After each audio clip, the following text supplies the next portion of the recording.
एक स्त्री जिसके सम्मान की रक्षा के लिए इतिहास का सबसे भीषण युद्ध लड़ा गया।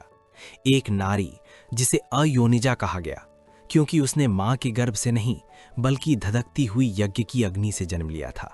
लेकिन इतिहास के पन्नों में दबी एक ऐसी सच्चाई है जो आज भी हर किसी को झकझोर देती है। क्यों उस युग की सबसे महान सुंदरी को 5 पतियों को स्वीकार करना पड़ा? क्या ये कुंती की एक भूल थी? क्या ये किसी ऋषि का श्राप था, या फिर इसके पीछे छिपा था महादेव का वो वरदान जिसे खुद विधाता भी नहीं टाल सकते थे? आज की इस वीडियो में हम महाभारत के उन गुप्त पन्नों को पलटेंगे जहां द्रौपदी के 5 पति होने का असली रहस्य छिपा है। तैयार हो जाइए, क्योंकि ये कहानी सिर्फ एक विवाह की नहीं बल्कि जन्म जन्मांतरों के कर्मों के चक्र की है। इस कहानी की शुरुआत महाभारत काल से नहीं बल्कि उससे भी बहुत पहले हुई थी। अपने पूर्व जन्म में द्रौपदी एक ऋषि कन्या थी। वो सर्वगुण संपन्न थी, लेकिन उनका कोई पति नहीं था।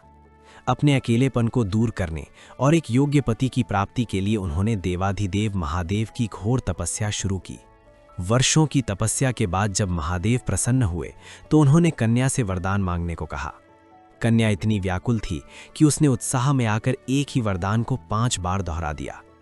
ऋषि कन्या कांपती आवाज में, हे महादेव, मुझे सर्वगुण संपन्न पति दीजिए। मुझे ऐसा पति दीजिए जो धर्म में युधिष्ठिर जैसा हो, बल में वायुपुत्र जैसा हो, धनुर्विद्या में इंद्र जैसा हो, रूप में अश्विनी कुमारों जैसा हो और धैर्य में नकुल सहदेव जैसा हो। महादेव मंद मुस्कान के साथ, पुत्री, तुमने एक ही इच्छा 5 बार दोहराई है। अगले जन्म में तुम्हें 5 पति प्राप्त होंगे जिनमें ये सभी गुण अलग अलग मौजूद होंगे। ऋषि कन्या हैरान होकर, लेकिन प्रभु, एक नारी के 5 पति होना समाज में अधर्म माना जाएगा। मुझे ऐसा वरदान क्यों? ये नियति है पुत्री, और नियति को स्वयं ईश्वर भी नहीं बदल सकते। तुम्हारे ये 5 पति वास्तव में इंद्र के अंश होंगे। एक पौराणिक कथा के अनुसार एक बार देवराज इंद्र को अपने ऐश्वर्य पर बहुत अहंकार हो गया था। उन्होंने महादेव का अपमान कर दिया। महादेव ने उन्हें सबक सिखाने के लिए एक गुफा में कैद कर दिया, जहां पहले से ही 4 अन्य इंद्र कैद थे। ये वो इंद्र थे जो पिछले कल्पों में अपने अहंकार के कारण पतन को प्राप्त हुए थे। तुम 5 को पृथ्वी पर जन्म लेना होगा।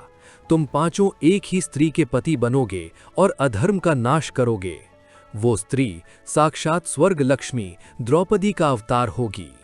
यही 5 इंद्र पांडवों के रूप में जन्मे। युधिष्ठिर, भीम, अर्जुन, नकुल और सहदेव।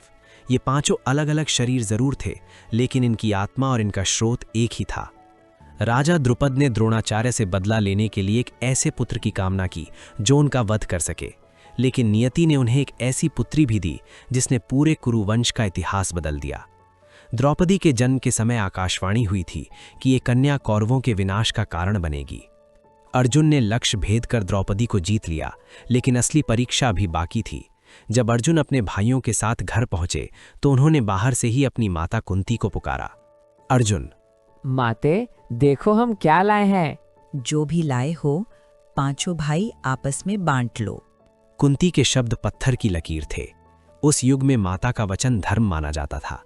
कुंती आत्मग्लानि से भर गईं, लेकिन क्या ये वास्तव में गलती थी? नहीं, ये तो नियति का वो जाल था जो शिव के वरदान को पूरा करने के लिए बुना गया था। जब राजा द्रुपद को इस विवाह के बारे में पता चला तो वे क्रोधित हो गए। उन्होंने इसे अधर्म कहा। तब स्वयं महर्षि वेद व्यास वहां प्रकट हुए। उन्होंने द्रुपद को एकांत में ले जाकर दिव्य दृष्टि प्रदान की। राजन, विचलित ना हो। ये 5 पांडव वास्तव में एक ही इंद्र तत्व के 5 रूप हैं, और द्रौपदी पूर्व जन्म की वही कन्या है जिसे महादेव ने 5 पतियों का वरदान दिया था। ये विवाह अधर्म नहीं बल्कि दैवीय योजना का हिस्सा है। द्रौपदी के 5 पति होना एक प्रतीकात्मक संदेश भी है। एक आदर्श पुरुष में 5 गुण होने चाहिए। युधिष्ठिर धर्म और सत्य, भीम शक्ति और शारीरिक बल, अर्जुन एकाग्रता और कौशल, नकुल धैर्य और सुंदरता, सहदेव दूरदर्शिता और ज्ञान।